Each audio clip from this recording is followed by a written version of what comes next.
ಲೋಕಸಮರದಲ್ಲಿ Amit Shah master plan. Lok Sabha ಚುನಾವಣೆಗೂ ಮುನ್ನ CAA ಜಾರಿಯಾಗತ್ತಾ? CAA ಅಸ್ತ್ರದಿಂದ BJP ಚುನಾವಣೆ ಗೆಲ್ಲಲು ಸಾಧ್ಯನಾ? ಎಸ್ ಹೇಳ್ತೀವಿ. ನೀವು ನೋಡ್ತಾ ಇದ್ರೆ ಅಶ್ವವೇಗ ವಿಶೇಷ ಕಾರ್ಯಕ್ರಮ ಲೋಕದಲ್ಲಿ ಸಿಎಎ ಫೈಟ್. ನಾನು ರೋಹಿತ್.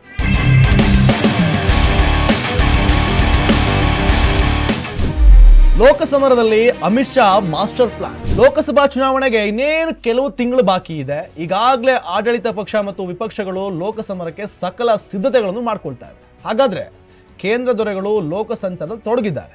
ಈಗಾಗಲೇ ಚುನಾವಣಾ ಚಾಣಕ್ಯ ಕೇಂದ್ರ ಗೃಹ ಸಚಿವ ಅಮಿತ್ ಶಾ ಲೋಕ ಸಂಚಾರದಲ್ಲಿ ತೊಡಕೊಂಡಿದ್ದಾರೆ. ಪ್ರಧಾನಿ ನರೇಂದ್ರ ಮೋದಿ ನೇತೃತ್ವದ ಬಿಜೆಪಿ ಸರ್ಕಾರ ಹ್ಯಾಟ್ರಿಕ್ ಜಯಕ್ಕಾಗಿ ರಣತಂತ್ರಗಳನ್ನ ಹೆಣಿತಾ ಇದೆ.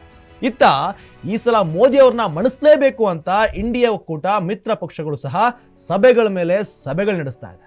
ಇನ್ನು ಮೋದಿ ಪಡೆ ಕೂಡ ಹ್ಯಾಟ್ರಿಕ್ ಅನ್ನ ಗೆಲುವನ್ನ ಸಾಧಿಸಲೇಬೇಕು ಅಂತ ಹಲವು ರೀತಿಯ ತಂತ್ರಗಳನ್ನ ರೂಪಿಸ್ತಾ ಇದೆ.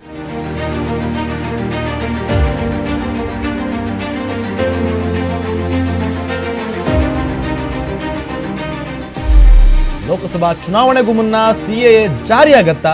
ಇನ್ನು ಲೋಕಸಭಾ ಚುನಾವಣೆ ಸಮೀಪಿಸ್ತಾ ಇದ್ದಂತೆ ರಾಜ್ಯದಲ್ಲಿ ರಾಜಕೀಯ ಕಣ ರಂಗೇರ್ತಾ ಇದೆ.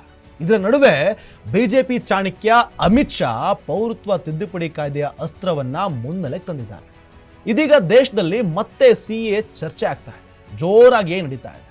ಕೇಂದ್ರ ಗೃಹ ಸಚಿವ ಅಮಿತ್ ಶಾ ಲೋಕಸಭಾ ಚುನಾವಣೆಗೂ ಮುನ್ನವೇ ಸಿಎಎ ಜಾರಿ ಮಾಡ್ತೇವೆ ಅಂತ ಬಹಿರಂಗವಾಗಿ ಘೋಷಣೆ ಮಾಡಿದ್ದಾರೆ. ಇದರ ಬೆನ್ನಲ್ಲೇ ಸೋಷಿಯಲ್ ಮೀಡಿಯಾಗಳಲ್ಲಿ ಸಿಎಎ ಕುರಿತ ಚರ್ಚೆಗಳು ಭರಾಟೆ ಜೋರಾಗ್ತಾ ಇದೆ. ಹಾಗಾದ್ರೆ ಬಿಜೆಪಿ ನಿಜಕ್ಕೂ ಸಿಎಎ ಜಾರಿ ಮಾಡಲಿದೆಯೇ ಅಥವಾ ಅದು ಒಂದು ಚುನಾವಣೆಯ ಅಸ್ತ್ರ ಆಗಲಿದೆಯೇ?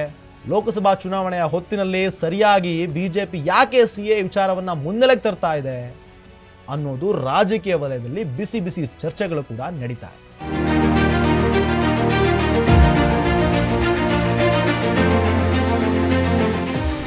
ಸಿಎಎ ಅಸ್ತ್ರದಿಂದ ಬಿಜೆಪಿ ಚುನಾವಣೆ ಗೆಲ್ಲಲು ಸಾಧ್ಯನಾ? ಈ ಹಿಂದೆಯೇ ಅಮಿತ್ ಶಾ ಈ ಕಾಯ್ದೆಯ ಬಗ್ಗೆ ಆಗಾಗ ಪ್ರಸ್ತಾಪಿಸುತ್ತಲೇ ಬರ್ತಿದ್ರು. ಒಂದೊಂದು ದೇಶದ ಕಾಯ್ದೆ, ಈ ಕಾಯ್ದೆಯ ಉದ್ದೇಶ ಕೇವಲ ಪೌರತ್ವವನ್ನ ನೀಡೋದೇ ಹೊರತು ಯಾರದ್ದಾದ್ರೂ ಪೌರತ್ವವನ್ನ ಕಿತ್ಕೊಳ್ಳೋದಲ್ಲ ಅಂತ ಅವರು ಹೇಳಿದ್ರು. ಆದ್ರೆ ಈ ಪೌರತ್ವದ ಕಾಯ್ದೆ ಮುನ್ನೆಲೆಗೆ ಬಂದಾಗ್ಲೆಲ್ಲ ಕೂಡ ಜನರಲ್ಲಿ ಗೊಂದಲಗಳು ಸೃಷ್ಟಿಸ್ತಾನೆ ಇದ್ರು. ವಿಶೇಷವಾಗಿ ಮುಸ್ಲಿಮರನ್ನ ಪ್ರಚೋದಿಸಲಾಗ್ತಾ ಇದೆ. ಪೌರತ್ವ ತಿದ್ದುಪಡಿ ಕಾಯ್ದೆಯ ಯಾರದ್ದಾದ್ರೂ ಪೌರತ್ವವನ್ನ ಕಿತ್ತುಕೊಳ್ಳಲು ಸಾಧ್ಯವಿಲ್ಲ, ಯಾಕಂದ್ರೆ ಕಾಯ್ದೆಯಲ್ಲಿ ಅಂತಹ ಅವಕಾಶವೇ ಇಲ್ಲ. ಪೌರತ್ವ ತಿದ್ದುಪಡಿ ಕಾಯ್ದೆಯ ಬಾಂಗ್ಲಾದೇಶ ಮತ್ತು ಪಾಕಿಸ್ತಾನದಲ್ಲಿ ಕಿರುಕುಳಕ್ಕೊಳಗಾಗಿ ದೇಶಕ್ಕೆ ಆಗಮಿಸಿರುವ ನಿರಾಶ್ರಿತರಿಗೆ ಪೌರತ್ವ ನೀಡುವ ಕಾಯ್ದೆಯಾಗಿದೆ ಅಂತ ಹೇಳಲಾಗ್ತಾ ಇದೆ. ಇಲ್ಲಿ ಒಂದು ವಿಚಾರವನ್ನ ಗಮನಿಸಬೇಕು ವೀಕ್ಷಕರೇ. ಈ ಹಿಂದೆ ಕಾಂಗ್ರೆಸ್ ಸರ್ಕಾರವು ಸಹ ಪೌರತ್ವ ತಿದ್ದುಪಡಿ ಕಾಯ್ದೆಯ ಜಾರಿಯ ಭರವಸೆ ನೀಡಿತ್ತು, ಆದ್ರೆ ಅದನ್ನ ಜಾರಿಗೊಳಿಸುವಲ್ಲಿ ಹಿಂದೆ ಸರಿದಿತ್ತು ಅಂತ ಅಮಿತ್ ಶಾ ಆರೋಪಿಸಿದ್ದಾರೆ.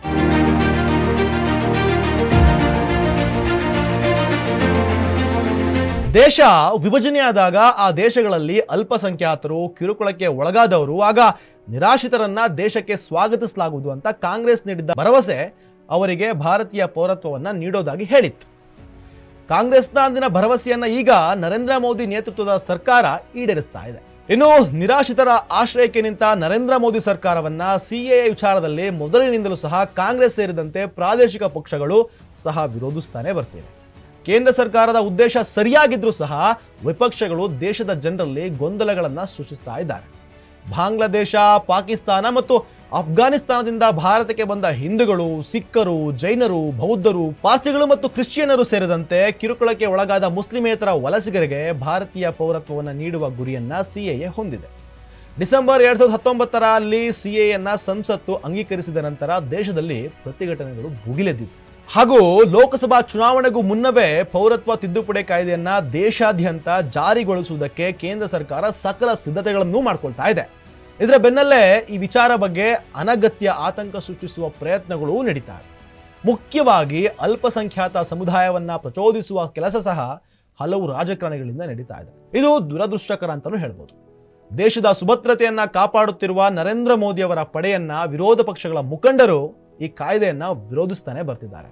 ವಿನಾಕಾರಣ ಸಂಘರ್ಷಗಳನ್ನ ಸೃಷ್ಟಿಸ್ತಾ ಇದ್ದಾರೆ. ಆದ್ರೆ ಕೇಂದ್ರ ಸರ್ಕಾರ ಇದ್ಯಾವುದಕ್ಕೂ ತಲೆ ಕೆಡಿಸಿಕೊಳ್ಳದೆ ಕಾನೂನಿನ ನಿಯಮಗಳು ಸಿದ್ಧಗೊಳ್ಳುತ್ತಿದ್ದಂತೆಯೇ ಸಿಎಎನ್ನ ಜಾರಿ ಮಾಡುವುದು ಖಚಿತವಾಗಿದೆ.